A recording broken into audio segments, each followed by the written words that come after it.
कुछ लोग बेवकूफ़ हैं, कुछ लोग उनकी बातों में आ जाते हैं और वो पेमेंट ट्रांसफ़र कर देते हैं। FIA में डेली बेसिस पे 200 से 300 एप्लीकेशन रिसीव हो रही हैं इस साइबर क्राइम की, इस स्कैम की। बिस्मिल्लाहिर्रहमानिर्रहीम, अस्सलाम वालेकुम। मैं हूं उस्मान ज़ैब। बात करते हैं आज साइबर क्राइम की। ये जो ऑनलाइन फ्रॉड हो रहे हैं जगह जगह, और बहुत से किस्म के फ्रॉड आए हुए हैं, चाहे वो इजी पैसा हो, चाहे वो बैंक अकाउंट हो, चाहे वो किसी किस्म की ऑनलाइन ट्रांजैक्शन हो। और जो सादा लोग अवाम है, अनपढ़ जो हैं, इतने ज़्यादा एजुकेटेड नहीं हैं, उनके साथ तो बहुत ज़्यादा फ्रॉड हो रहे हैं, और छोटे से लेके बड़े तक। इसके बारे में बात करते हैं सुहेल साहब से कि ये जो ऑनलाइन फ्रॉड आजकल आए हैं, इसकी नौयत क्या है और इसकी रोकथाम के लिए हमें क्या करना पड़ेगा।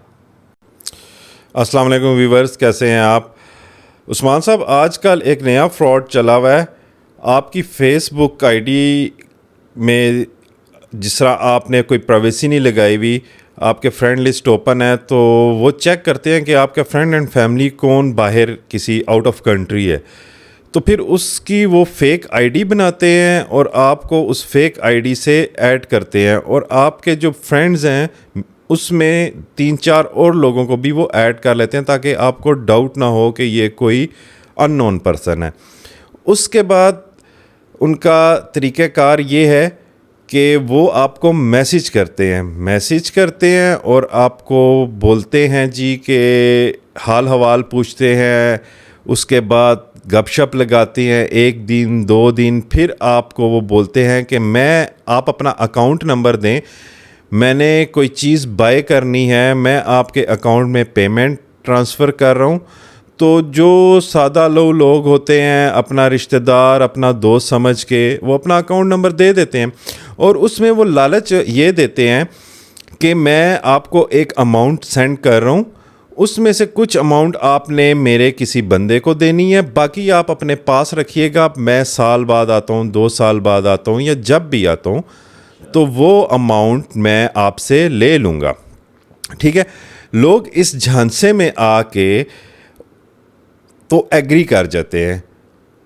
उनका फिर नेक्स्ट स्टेप ये होता है कि वो आपको एक वेस्टर्न यूनियन की फेक रिसिप्ट भेजते हैं, और मोस्टली ये वारदात वो डालते हैं सैटरडे संडे, ताकि आपको भी लगे कि ऑफ है, आप मंडे को जाएंगे और पेमेंट विड्रॉ करवा लेंगे वेस्टर्न यूनियन से। फिर उनका नेक्स्ट स्टेप ये होता है कि वो आपको एक बंदे का नंबर देंगे, हो सकता है वो बंदा वो खुद ही हो, नंबर देंगे और बोलेंगे जी कि मेरा कोई काम फंसा हुआ है, मैंने किसी एजेंट को पेमेंट करनी है, तो काइंडली मैंने आपको पेमेंट सेंड कर दी है, ये 72 आवर्स में आपको रिसीव हो जाएगी पेमेंट। और उसके बाद आप एक काम करें, मेरे लिए बिहाफ पे कुछ अमाउंट, वो 4 लाख होगी या 5 लाख होगी, वो उस एजेंट को आप ट्रांसफ़र कर दें।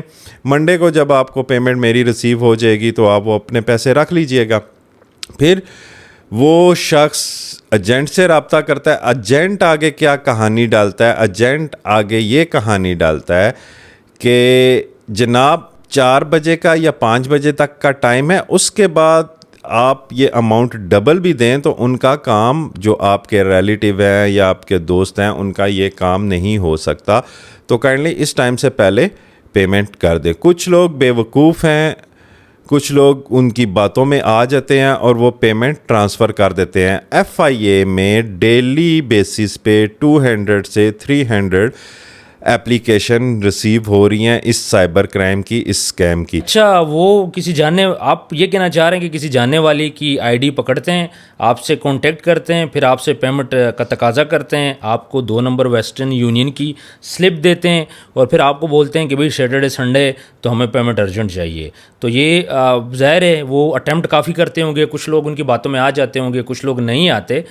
तो इसकी रोकथाम के लिए फिर क्या करना चाहिए? रोकथाम के लिए साइबर क्राइम टीम जो है FIA की, वो डेली 200-300 एप्लीकेशन रिसीव कर रही है और उसके ऊपर काम कर रही है। और बाकी लोगों से ये गुजारिश है कि आप अवेयर हों,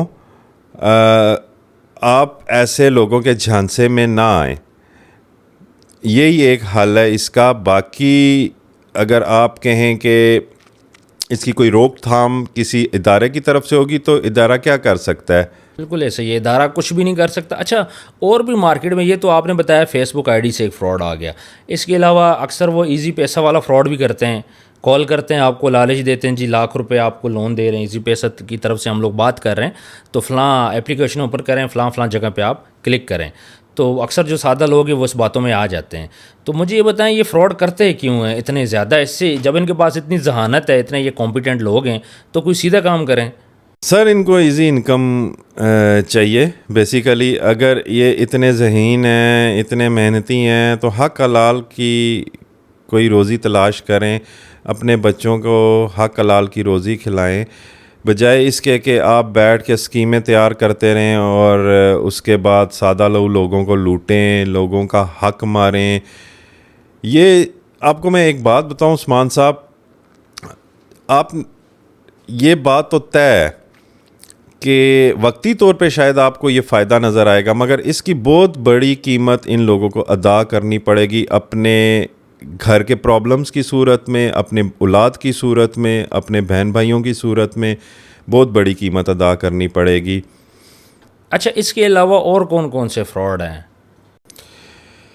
इसके अलावा आपको फेक कॉल्स आ जाती हैं किसी भी बैंक की। जी आप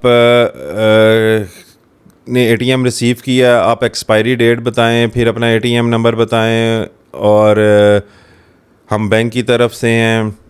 इस किस्म के काफ़ी फ्रॉड हैं। अच्छा, इसके अलावा एक और फ्रॉड है जो कि इस टाइम बहुत ज़्यादा हो रहा है, जिसको अवेयरनेस की ज़रूरत है। अक्सर इस तरह होता है कि फ़र्ज़ करो एक बच्चा घर से यूनिवर्सिटी के लिए निकला है, तो उसके फादर को कॉल आती है, उसकी मदर को कॉल आती है, हम फ़लाँ चौकी से बात कर रहे हैं, जो इनके एरिया की चौकी होती है, तो आपका बच्चा चर्च के केस में पकड़ा गया है, या फिर किसी लेडीज़ के साथ आपका बच्चा पकड़ा गया है। पीछे से आवाज़ें आ रही होती है, अम्मी मुझे बचाओ या फिर अब्बू मुझे बचाओ। उनको पता होता है हम किसको कॉल कर रहे हैं।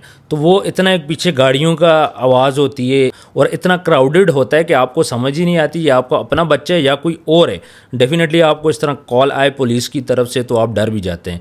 उसके बाद वो आपको बोलते हैं अगर आपने अपने बच्चे को बचाना है तो हमें 25,000, 30,000 या 50,000 अभी ईजी पैसा कर दें। उसमें ये हुआ, हमारे एक दोस्त के साथ हुआ, वो घर से निकला यूनिवर्सिटी जाने के लिए, तो लेकिन उसके जो फादर थे उसको अपने बेटे का पता था, वो थोड़ा समझदार थे, वो तो उनकी बातों में नहीं आए। लेकिन एक और लड़का है, उसके दादा को इन्होंने कॉल किए, तो उसके जो दादा थे उन्होंने उसी टाइम छुप के, क्योंकि बोला था कि आपने बताना नहीं है किसी को, वो मार्केट गए और 50,000 उन्होंने इजी पैसा करवाया इनको। बाद में वो बच्चा सही सलामत था, बिल्कुल ठीक ठाक था। तो इसके अलावा जिस तरह बैंक्स हो गए, ऑनलाइन फ्रॉड्स हो गए, कार्डिंग होती है, फ़िशिंग होती है, बहुत सारी चीज़ें इस टाइम मार्केट के अंदर जो कि लोग कर रहे हैं। तो उसमें फिर सूरत में यही करना चाहिए, सबसे पहले तो आपने अपना डेटा किसी को नहीं बताना। OTP मेरा ख्याल है सुहेल साहब किसी को नहीं बताना चाहिए। OTP मेन सोर्स है आपका पेमेंट ट्रांसफ़र करने का। अगर आपने किसी को OTP बता दिया है, आपने अपने कार्ड की बैक साइड का जो 3 डिजिट कोड है वो किसी को नहीं बताना। अगर वो किसी को बता दिया तो उसने आपका अकाउंट एक्सेस कर लिया, आपका ATM हैक हो गया, वो जहाँ चाहे उसको यूज़ करे। तो आवाम को बहुत ज़्यादा अवेयर होना चाहिए इस बारे में कि आजकल बहुत ज़्यादा स्कैम है, और डाटा जो है, जो आप ऑनलाइन शॉपिंग करते हैं, मोस्टली डाटा उधर से लीक हो रहे हैं। अच्छा, ऑनलाइन शॉपिंग से डाटा लीक हो रहा है? मोस्टली डाटा उधर से मैं ये लीक समझ हो रहा है। था कि हम ATM में कार्ड यूज़ करते हैं या कहीं जाके कोई शॉपिंग करते हैं, जो मशीन होती है वहाँ पे हम लोग अपना कार्ड स्वाइप करते हैं, तो वहाँ से डेटा लीक आउट होता है। लेकिन ये जो आप बता रहे हो ये बड़ा मेरे लिए अलार्मिंग है, क्योंकि मैं भी ऑनलाइन शॉपिंग करता हूँ, सब करते हैं। तो वो जो हम वहाँ से कार्ड से परचेजिंग करते हैं, हम एप्लीकेशन के लिए जो परचेजिंग करते हैं, तो आप ये कह रहे हैं कि वहाँ से भी डेटा लीक आउट होता है? जी, वहाँ से ही डाटा लीक आउट होता है। मैं आपको बताऊँ, मैं अपना पर्सनल एक्सपीरियंस बताऊँ कि मेरा ATM एक्सपायर हो गया, मैंने नया अप्लाई किया, रिसीव किया, विद इन 2-3 डेज़ मुझे कॉल आ गई कि जी आपको ATM रिसीव हो गया। मैंने कहा जी बिल्कुल रिसीव हो गया, आप अपनी वेरिफिकेशन करवाएं, अपने ATM का नंबर बताएं। मैंने कहा मैं आपको क्यों नंबर बताऊं अपने ATM कार्ड का? तो कहते हैं अच्छा, अगर हम आपको हेल्पलाइन से कॉल करें, बैंक की हेल्पलाइन से कॉल करें, तो आप अपना नंबर बता देंगे। मैंने कहा जी बिल्कुल ज़रूर बता दूंगा अगर मुझे हेल्पलाइन से कॉल आए बैंक की। फिर उन्होंने एक फ़्रॉड किया हुआ था, जो मेरी बैंक की हेल्पलाइन थी, सेम नंबर, बीच में एक डिजिट चेंज था, मेरे फ़ोन के ऊपर मेरे बैंक की हेल्पलाइन का आ गया। मैंने उसी टाइम कट किया क्योंकि उसका जो वे ऑफ टॉकिंग था वो थोड़ा सा डिफरेंट था, जिस तरह कोई अनपढ़ जाहिल इंसान बात कर रहा हो। क्योंकि कॉल सेंटर वाले लोग बड़े तरीके से बात करते हैं, तमीज़ से बात करते हैं, और स्पेशली अगर आपकी बैंक का कॉल सेंटर है तो वो तो पढ़े लिखे लोगों को हायर करते हैं।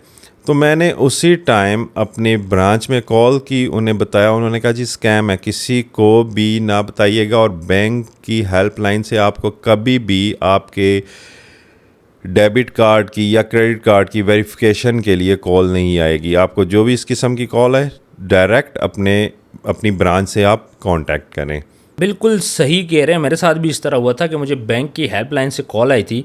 सबसे पहली बात उन्होंने ये बोली, आप जो नंबर देख रहे हैं क्या ये बैंक का ही नंबर है? आप अपने एटीएम कार्ड की बैक साइड पे देखें, बैंक का यही नंबर लिखा हुआ है। तो मैंने चेक किया, वही नंबर था। उसके बाद जब उन्होंने इन्फॉर्मेशन मांगने की कोशिश की, पहले तो उन्होंने मुझे मेरा आईडी कार्ड नंबर बताया, मेरा नाम बताया, मुझे एड्रेस बताया, तो मैं थोड़ा सा शॉक हो गया।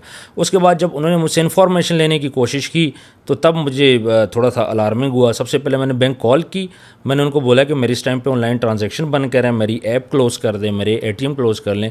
तो बाद में फिर मैं बैंक गया, मैंने जाके सारी चीज़ें सॉर्ट आउट की।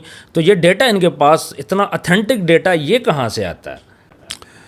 देखिए जी, जैसे मैंने आपको बताया कि मैंने जैसे ही डेबिट कार्ड अपना नया रिसीव किया है, मुझे विद इन 2 डेज़ कॉल आ गई। इट्स मीन के जो कोरियर सर्विस प्रोवाइडर है वहाँ से ही डाटा लीक हो सकता है, अदरवाइज़ तो डाटा लीक नहीं हो सकता। और ख़ास तौर पे जो बंदे नए अपना अकाउंट बनाते हैं या अपना ईजी पैसा बनाते हैं, उसको वो अप्रोच करते हैं।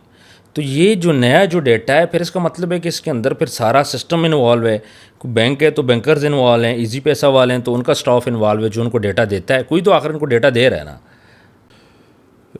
जी कुछ कहा नहीं जा सकता, बट आप वाली बात भी ठीक है कि जिस चैनल के थ्रू आप चल रहे हैं तो उस चैनल में जो लोग हैं वही इन्वॉल्व होंगे, तो आपका डाटा लीक हुआ है ना। सुहेल साहब बहुत बहुत शुक्रिया, आपने हमें थोड़ा सा गाइड किया इसके बारे में।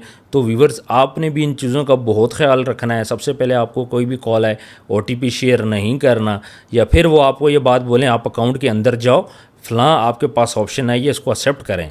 इसका मतलब ये कि उन्होंने आपका कार्ड या आपका अकाउंट कहीं पे यूज़ कर रहे हैं और वो आपको बोल रहे हैं कि फ़लाँ जगह पे एप्लीकेशन के अंदर जाके आप इसको एक्सेप्ट कर लें। आप जैसे ही एक्सेप्ट करोगे आपके कार्ड से अमाउंट डिडक्ट हो जाएगी। तो इस तरह की कोई चीज़ भी नहीं करनी, किसी किस्म का डेटा आपने नहीं देना, और बहुत ज़्यादा इसका आपने ख्याल करना है कि ताकि आपको नुकसान ना हो। और ये जो फेसबुक का इन्होंने बताया, इस फ्रॉड का भी आपने बहुत ख्याल रखना है कि कैसे ये फेसबुक से पिक्चर ले लेते हैं आपके जानने वाले की, और कैसे फिर ये आपसे कोऑर्डिनेट करते हैं। तो इन सब बातों का बहुत ख्याल करना है, और वीडियो को शेयर करें ताकि आपके जो दोस्त हैं मैक्सिमम वो ये देख सकें, लोगों को पता चल सके कि आजकल ऑनलाइन स्पैम मार्केट में बहुत ज़्यादा है। तो व्यूअर्स, अपना ढेर सारा ख्याल रखिएगा। मिलते हैं नेक्स्ट वीडियो में। अल्लाह हाफिज़।